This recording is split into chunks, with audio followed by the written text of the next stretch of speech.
कि 4,000 करोड़ का लोन कैसे माफ हो रहा है, किस किस कैटेगरी वालों का लोन माफ हो रहा है, अनसिक्योर लोन माफ हो रहा है या सिक्योर लोन माफ हो रहा है, कौन सा फार्म ऐसा है जो भरना पड़ेगा जिससे आपका लोन माफ हो सकता है। अब सवाल ये आता है कि कोई भी बैंक या एनबीएफसी कंपनी पैसे कब छोड़ती है। अरे वही लगी फटने, खरात लगी बटने। ये जो कह रहे हैं कि 4,000 करोड़ रुपए का लोन माफ कर दिया है, वो माफ नहीं बोलते, उसको बोलते हैं बैंकिंग की भाषा में राइट ऑफ। अगर ये किसी आपका कोई लोन है और उसको 2, 4, 5 साल तक खींचते रहेंगे और वो है 1, 2, 3, 4 लाख रुपए का और उसको नहीं छोड़ेंगे, अपने अकाउंट में से नहीं हटाएंगे तो रिफ्लेक्ट करता रहेगा। इसको बैंकिंग की भाषा में बट्टा खाता बोलते हैं। मतलब अपनी लेजर में से, अकाउंट में से उसको डिलीट कर देते हैं। भाई मान लो किसी बैंक को 500 करोड़ का फायदा होया और 100 करोड़ रुपए का उसने राइट ऑफ कर दिया, तो वो ये मान के चलेगा कि मेरा 400 करोड़ रुपए का शुद्ध मुनाफा हुआ, 400 करोड़ रुपए का प्रॉफिट हुआ, उसको राइट ऑफ में डाल दिया। उसको लोग सामान्य बोलचाल की भाषा में ये समझते हैं कि वो माफ कर दिया। अरे वो माफ थोड़ी करा यार।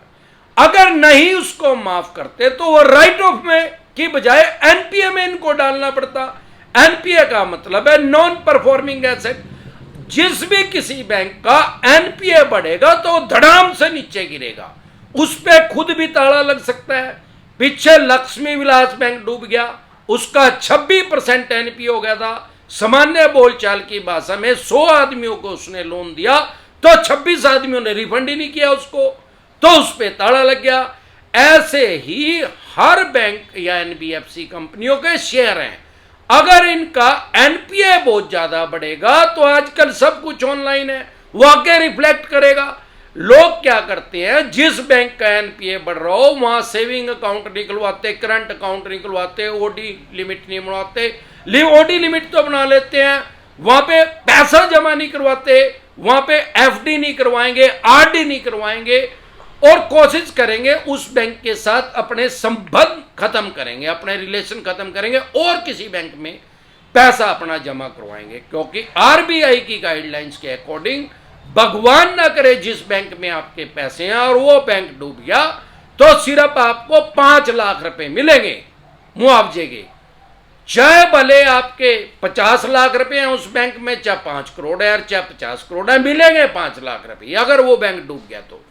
अगर 5 लाख रुपए से कम रखे हैं, 50,000 रुपए रखे हैं, तो फिर 50,000 ही मिलेंगे। ये नहीं है कि फिर 5 लाख रुपए मिल जाएंगे। तो कोई भी बैंक या एनबीएफसी कंपनी अपने एनपीओ को बढ़ाना नहीं चाहते। अगर एनपीए बढ़े तो ये खुद से ही नंगट हो जाएंगे यार। लोग इनके पास पैसा नहीं जमा करवाएंगे, इनका शेयर बिकेगा नहीं, जो शेयर बाजार में लिस्टेड हो धड़ाम से नीचे गिरेगा और ये खुद ही सड़क पे आ जाएंगे।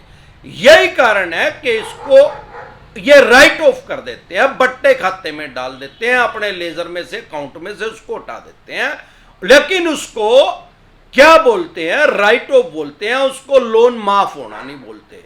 अब लोग मेरे पास क्वेश्चन करते हैं कि सर कितने टाइम में राइट ऑफ होता है। भाई ऐसा कोई फिक्स टाइम नहीं है, क्योंकि हमारे देश में 100 से भी ज्यादा बैंक और एनबीएफसी कंपनी काम कर रही हैं और सबकी अलग अलग टर्म कंडीशन है, सबकी अलग अलग पॉलिसी है।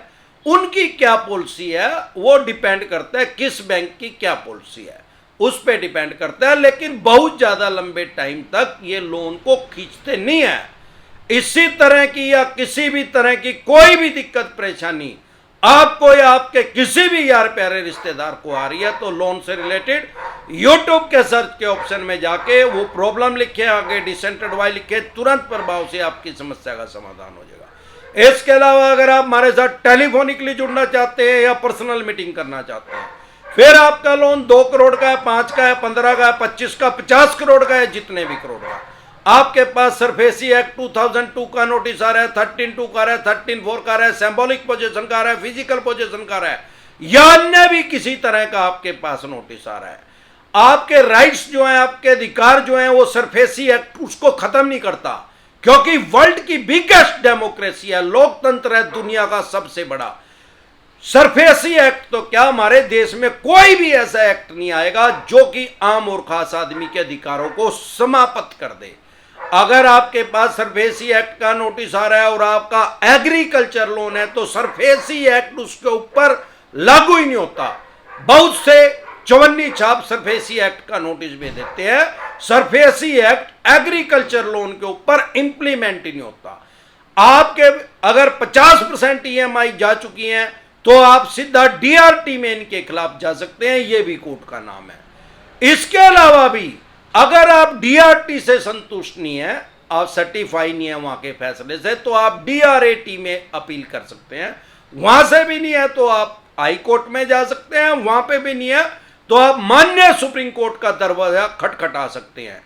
तो डरे घबराए नहीं। आपको किसी भी तरह की एडवाइस चाहिए, हमारे साथ टेलीफोनिकली जुड़ सकते हैं या पर्सनली मीटिंग कर सकते हैं। उसका क्या प्रोसेस है, आपकी स्क्रीन पे कमेंट बॉक्स के अंदर नंबर आया हुआ है 9306347314। इस नंबर को सेव करके व्हाट्सएप मैसेज करें, तुरंत प्रभाव से रिप्लाई आएगा कि कैसे आप हमारे साथ टेलीफोनिकली जुड़ सकते हैं या पर्सनल मीटिंग कर सकते हैं। एक बार जोर से मिलकर नारा लगाएंगे, जय ससुराल वालों की।